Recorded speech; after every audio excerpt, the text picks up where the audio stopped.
संगीत रागी जी, टीडीपी ने तो पैर जमा दिया है मुस्लिम आरक्षण के मुद्दे पर। के रविंद्र आज जब संसदीय दल की बैठक में मोदी जी को नेता चुना जाना है, उस दिन वो कह रहे हैं मुस्लिम आरक्षण जारी रहेगा। भाई देखिए, पहले से ही आंध्र प्रदेश में मुस्लिम आरक्षण लागू है। हाँ। और वहां पर तो भारतीय जनता पार्टी का कोई बहुत बड़ा स्टेक नहीं है, तो भारतीय जनता पार्टी अपने तरफ से सिर्फ विरोधी दर्ज कर सकती है या समझा सकती है टीडीपी को कि यह देश के लिए कितना खतरनाक होगा, लेकिन कुछ कर पाने की स्थिति में भारतीय जनता पार्टी नहीं है। दूसरी तरफ केंद्र में आज के दिन में चूंकि कोएलिशन की सरकार है, तो कल भारतीय जनता पार्टी के सपोर्टर ये जरूर उम्मीद कर रहे थे कि यदि अपने बल पर सरकार आएगी तो जो एससी, एसटी और ओबीसी का आरक्षण छीन करके सिर्फ मुसलमानों को जामिया और अलीगढ़ मुस्लिम यूनिवर्सिटी में दे दिया गया है और उनको माइनॉरिटी स्टेटस दे दिया गया है, वो भी कांग्रेस की सरकार के समय, वो कपिल सिब्बल जब मंत्री थे, तो वो चीजें जो छीन करके जो है वो फिर से एससी, एसटी को दे देने की जरूरत थी। और मुझे लगता है इस दिशा में भारतीय जनता पार्टी की सरकार करती काम, लेकिन चूंकि अब वो कोएलिशन सरकार है तो इसकी अपनी मजबूरियों के अंदर ही वो काम करना अच्छा है। संगीत जी अब बात भी अपनी कहते हैं और फिर फ्री पैसेज भी दे देते हैं, क्योंकि अब कोएलिशन को बार बार कोट किया जाएगा। और ये देखिए तस्वीरें हम आपको दिखा रहे हैं, संसद के अंदर की तस्वीरें हैं, जहां पर कई लोग ऐसे हैं जो नए पहली बार यहां पर देश की संसद में पहुंच रहे हैं। वहीं पर जो पुराने लोग हैं वो भी जा रहे हैं। शिवराज सिंह चौहान को आप देख रहे हैं, उधर मंडी जीत कर आई कंगना रनौत को आप देख रहे हैं। तमाम मुझे लगता है कि अभी सभी नेता वहां पर पहुंचे हुए हैं। आप सम्राट चौधरी को भी देख रहे हैं जो कि उप मुख्यमंत्री हैं, और इसी के साथ धामी साहब को आप देख रहे हैं। सभी के चेहरे दिखेंगे। आज बहुत उत्साह, बड़ा दिन इन सब के लिए, खास तौर पर उनके लिए जो पहली बार नवनिर्वाचित होकर आज देश की संसद में पहुंच रहे हैं। 8,10,000 देवेंद्र फडणवीस दिख रहे हैं जिन्होंने इस्तीफे की पेशकश महाराष्ट्र में की है। 8,10,000 के मार्जिन से जीते हैं शिवराज सिंह चौहान विदिशा से, और इसीलिए आप देख रहे हैं जितने नेता हैं सभी वहां पर जाकर अलग से उन्हें बधाई दे रहे हैं। मुख्यमंत्री सब एक कतार में आपको दिखाई दे रहे हैं, नायब सिंह सैनी साहब हरियाणा के मुख्यमंत्री सभी वहां पर मौजूद है। जैसे जैसे तस्वीरें संसद के अंदर की आती हैं हम आपको दिखाएंगे, क्योंकि आज संसदीय दल एनडीए का, जिसकी बैठक में नरेंद्र मोदी को नेता चुना जाएगा और वो पुनः तीसरी बार देश के प्रधानमंत्री के तौर पर शपथ लेने वाले हैं। रशीद साहब जल्दी से एक कमेंट आपसे भी, क्योंकि अब देखिए ये महज औपचारिकता है। गृह मंत्री जो थे अमित शाह वहां पर पहुंचे हैं, चिराग पासवान झुककर उनका आशीर्वाद लेते हैं और ये सभी अंदर संसद की तरफ जा रहे हैं। अमित शाह गांधीनगर की सीट पर, ये भी भारी मार्जिन से, जो टॉप 10 मार्जिन वाली सीट है, गांधीनगर की सीट एक प्रचंड बहुमत के साथ जीता है। गृह मंत्री के तौर पर वो लड़े थे। अब नई सरकार बनने वाली है, किसको क्या मंत्रालय रहता है इस पर नजर रहेगी। अमित शाह भी अंदर जा रहे हैं देश की संसद में, और उनका भी मार्जिन जो टॉप 10 मार्जिन है उसमें उनका मार्जिन भी शामिल है। 5 की 5 सीटें 100% के स्ट्राइक रेट वाले चिराग पासवान पर छूकर उनका आशीर्वाद ले रहे हैं, और चिराग पासवान ही सबसे मुखर होकर जारी कर रहे हैं। जल्दी से एक बार रशीद किदवई साहब, अब ये देखिए औपचारिकता है क्योंकि सबने समर्थन की चिट्ठी दे दी है, और आज अगर के रविंद्र बोल रहे हैं मुस्लिम आरक्षण पर तो ये एक दबाव की भी पॉलिटिक्स है। मैं 1999 की बात बता रही थी जब 21 सांसद के साथ जेडीयू था और उन्हें 3 जो बड़े बड़े मंत्रालय थे, रक्षा मंत्रालय से लेकर सड़क परिवहन, नागरिक उड्डयन मंत्रालय मिला था। ये सब शपथ के साथ हुआ था, बाद में मंत्रिमंडल में फेरबदल कर दिया जाता है। लेकिन ये सब अपना थोड़ा थोड़ा दबाव तो आज बनाएंगे ना भाई, और कोशिश सबकी रहेगी कि ज्यादा से ज्यादा इस वक्त छिटके। और माना जा रहा है कि जो शपथ पीएम लेंगे उसके साथ अन्य घटक दलों के भी मंत्री पद शपथ लेंगे। जी अंजना, देखिए देखने में सब कुछ अच्छा लग रहा है और जैसा पहले था उसी की कंटिन्यूटी लग रहा है, लेकिन आप कोई कल्पना नहीं कर सकता था 10-15 दिन पहले भी कि इस तरह से दबाव की राजनीति होगी, इस तरह से लोग साफ खुल के कहेंगे हमें ये मंत्रालय चाहिए, हमें लोकसभा स्पीकर चाहिए। अब यहाँ के ऊपर देखिए गूढ़ राजनीति होने वाली है और मुझे लग रहा है सरकार अच्छे से चलेगी, लेकिन ये प्रेशर पॉलिटिक्स चलेगी। तो संगीत रागी जी, जो दूसरा पहले प्रधानमंत्रियों का एक मखौल उड़ाया जाता था, एक तिरस्कार के भाव से देखा जाता था कि वो मजबूर, कमजोर और लाचार प्रधानमंत्री थे, आज उसी श्रेणी में अगर ये सारी परंपरा चलती रही तो उसमें एक और नाम जुड़ जाएगा जो आने वाला समय बताएगा। ठीक है, गृह मंत्री बार बार आता है जो पहले थे अमित शाह, वो वहां देश की संसद में आज पहुंचे हैं। सबके लिए बड़ा दिन है। इससे पहले कि हम ब्रेक पर जाए, 2-3 लाइन जल्दी से, आशुतोश भी हमारे साथ जुड़ गए। आशुतोष, देखिए मुझे लगता है कि तृणमूल जो ये टीडीपी के साथ जो गठबंधन है, ये भारतीय जनता पार्टी की 3 स्तरों पे कसौटी है। पहला, क्या सत्ता में बने रहने के लिए आप उसूलों के साथ समझौता करेंगे? दूसरी बात है क्या विचारधारा के स्तर पर समझौता करेंगे, तीसरी बात है क्या प्रधानमंत्री नरेंद्र मोदी की साख के साथ समझौता करेंगे।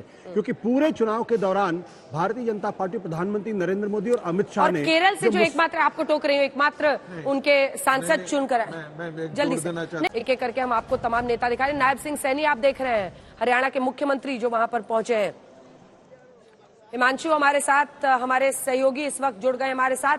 देखिए 3 पूर्वांचल के सहयोगी, अब शिवराज सिंह चौहान को आप देख रहे हैं, 8,20,000 के मार्जिन से वो जीते हैं वहां पर। बहुत बड़ी जीत ये कहलाएगी। आइए आपको सुना देते हैं संजय निषाद, क्योंकि 3 पार्टियों से पूर्वांचल में जो गठबंधन था, मिर्जापुर से अपना दल का तो ठीक, संजय निषाद की पार्टी लेकिन फेल हुई। बात कर रहे हैं हिमांशु देने का ओबीसी, वो क्या हुआ उसका? ऐसे चल रहा है और हमको लगता है कि मोदी ही देंगे, विपक्ष तो देना नहीं है। विपक्ष तो जब आप एनडीए में शामिल हुए थे तब से वो मांग है, अभी तक आप कह रहे हैं प्रोसेस है। उसे पहल में हमें सफलता मिली है, लेकिन जब तक मिल नहीं जाए तब तक संघर्ष जारी रहेगा। क्या उसकी वजह से निषाद पार्टी का वोट नहीं मिल पाया? निषादों का वोट मिला है, लेकिन यह है कि निश्चित रूप से कुछ वोट जो है छिटक गए हैं। लेकिन ऐसा नहीं कि खाली निषाद वोट छिटके हैं, उस आरक्षण के और संविधान के मुद्दे पर नॉन जाटो दलित वोट जो है ज्यादा था वो शिफ्ट कर गया है, इसकी वजह से जीता है। नॉन यादव ओबीसीज में भी बहुत बड़ी सेंध लगा दी सर। एनडीए को दिया है, ये बहुत खुशी की बात है, गर्व की बात है। और हम सब लोग शिवसेना पार्टी के साथ, हमारी सभी गठबंधन आदरणीय मोदी जी के साथ है, मोदी जी के साथ रहेगा, उनके हाथ मजबूत करेगा। जो 10 साल में जो उन्होंने काम करके दिखाया है, उसे और 5 साल का मौका मिला है।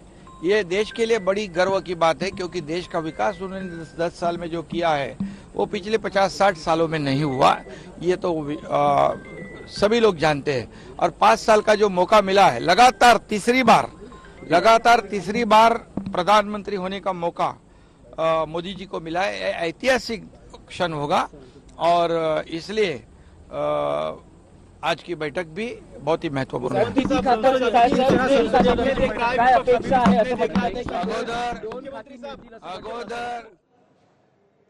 शिवसेना उद्धव गुट के जहां 9 सांसद जीते हैं, वहीं 7 सांसद शिवसेना शिंदे गुट के जीते हैं।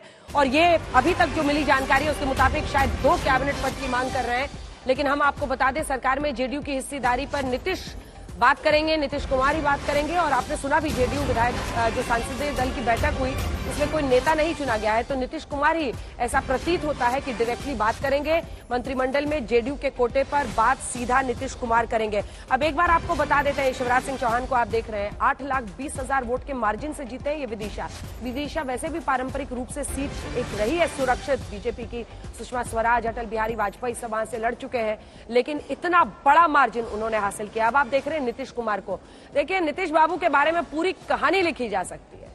साहब का जो मिजाज है उस पर चर्चाएं हो सकती हैं, उस पर कविताएं लिखी गई हैं, उस पर चुटकुले लिखे गए हैं, लेकिन हर बार जब इनको रूल आउट किया जाता है, ये ऐसा बाउंस बैक करते हैं पॉलिटिक्स में कि इतने अहम किरदार बनकर एक बार फिर से वो पहुंच चुके हैं। 1998 में एनडीए बना था और तब से इनकी भूमिका को आप देखिए। अटल बिहारी वाजपेयी की सरकार में रहे, मंत्री बने रहे, कई वर्षों तक रहे, रेल मंत्रालय तक रहे। बीते दिन केसी त्यागी याद दिला रहे थे कि देखिए रक्षा मंत्रालय भी हमारे पास रह चुका है, रेल मंत्रालय भी रह चुका है। तो उनकी जो मांगे हैं उसका एक सुर संकेत आपको उनकी बातों से मिलेगा। लेकिन ये वही नीतीश कुमार है जब 2014 के पहले 2013 में प्रधानमंत्री के तौर पर नरेंद्र मोदी का चेहरा सामने रखा गया तो छिटक गए थे। लेकिन उसके बाद वो फिर जब लोकसभा चुनाव आता है, वो उसके बाद से 19 में 7 आए और उनकी परफॉर्मेंस, बीजेपी की परफॉर्मेंस बड़ी अच्छी हो गई। 17 सांसद बीजेपी के और 16 इनके बने थे। एक बार फिर से इस बार कहा जा रहा था कि वो शायद फेल करेंगे, लेकिन ऐसा हुआ नहीं। 12 सांसद लेकर वो क्रूशियल है अगर 272 का आंकड़ा पहुंचना है। नीतीश कुमार की ये जो कहानी है ना, इधर से उधर जाने की, वापस आने की, ये अपने आप में राजनीति और राजनीति में सही वक्त पर सही फैसला लेने की भी एक कहानी बन रही है। अगर आप पार्टी हित की देखें, अगर उनकी हित की देखें, तो अभी से ही सम्राट चौधरी ऐलान कर रहे हैं कि अगला विधानसभा चुनाव भी इन्हीं के नेतृत्व में होगा। तो नीतीश बाबू को खुश रखना सबकी मजबूरी क्यों बन जाती है? उनसे नाराजगी, उनकी नाराजगी मोल लेना सबसे बड़ा खतरा क्यों बन जाता है? ये सब आपको समझाएंगे, डिकोड करेंगे। लेकिन उससे पहले शोहर सीट से जीती है लवली आनंद, जो कि लगभग 28,000 वोट से जीती है ऋतु जायसवाल को हराकर। उस शोहर सीट पर जेडीयू के रमाकांत देवी 3 बार से जीत रही थी बीजेपी से, उनका टिकट काटकर लवली आनंद उनकी पत्नी को दिया गया था, बाहुबली आनंद मोहन के। उनसे बात की हमारे सहयोगी हिमांशु ने सुनिए, जितेंद्र बहादुर सिंह ने बात की है, सुनिए।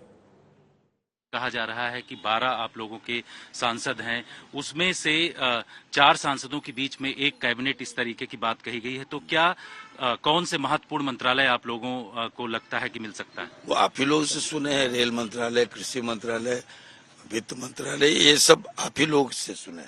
अभी हमारी कोई ऐसी बातचीत नहीं हुई, नीतीश जी से तो बातचीत नहीं हुई। उन्होंने क्या रखा है वो उनके अधिकार क्षेत्र की बात है। रेल मंत्रालय अगर मिलता है तो आप लोग किस तरीके से उसको देखिए, रेलवे एक ऐसा मंत्रालय है जिस पर लगातार बिहार के हिस्से में हुआ रहा, हक बनता है, और जो सबसे ज्यादा राजस्व इस विभाग को बिहार दे रहा है। बिहार के कारण जो प्रवासी बिहारी हैं, जो बिहारी हैं, वो सबसे ज्यादा रेलवे को राजस्व दे रहा है। इसके पहले जब झारखंड हमारे साथ था तो जो माल ढुलाई का मामला था, मालगाड़ियों का, जो खनिज संपदा के मामले में, तब भी बिहार सबसे ज्यादा राजस्व देता था, लेकिन रेलवे के मामले में बिहार पिछड़ा रहा। इसलिए बार बार वो ये मंत्रालय बिहार के हिस्से जाता रहा। आप याद कीजिए, जगजीवन बाबू, एल.एन. मिश्र, राम सुभग सिंह जी, उसके रामविलास पासवान जी, नीतीश कुमार जी, आपको स्वर्गीय दिग्विजय सिंह, ये लगातार। अग्निवीर योजना को लेकर के समीक्षा की बात जेडीयू नेता केसी त्यागी ने कहा है, आपको लगता है कि इस पर समीक्षा होनी चाहिए? अब ये सवाल आप केसी त्यागी जी से पूछे तो अच्छा। आनंद मोहन सिंह देखिए, बाहुबली है, खुद चुनावी मैदान में नहीं है, बेटे इनके चेतन जो है वो विधायक है, जेडीयू से अब में आ गए हैं। वहीं दूसरी तरफ पत्नी इनकी सांसद चुनी गई है, लेकिन बढ़ चढ़कर बोल रहे हैं। और चूंकि जेडीयू कोटे से मंत्रियों की बात हो रही है बार बार, तो ये 1999 बार बार जेडीयू की तरफ से याद दिलाया जा रहा है, जब 21 सांसद थे उनके, और उनको तीन सांसद, उनमें से 18 बिहार के थे, 3 कर्नाटक से थे, 3 कैबिनेट मंत्री पद मिला था। जॉर्ज फर्नांडिस रक्षा मंत्री बने थे, और नीतीश कुमार सड़क परिवहन मंत्री बने थे, शरद यादव नागरिक उड्डयन मंत्री बने थे, एक राज्य मंत्री थे, दिग्विजय सिंह जो कि रेल राज्य मंत्री बनाए गए थे।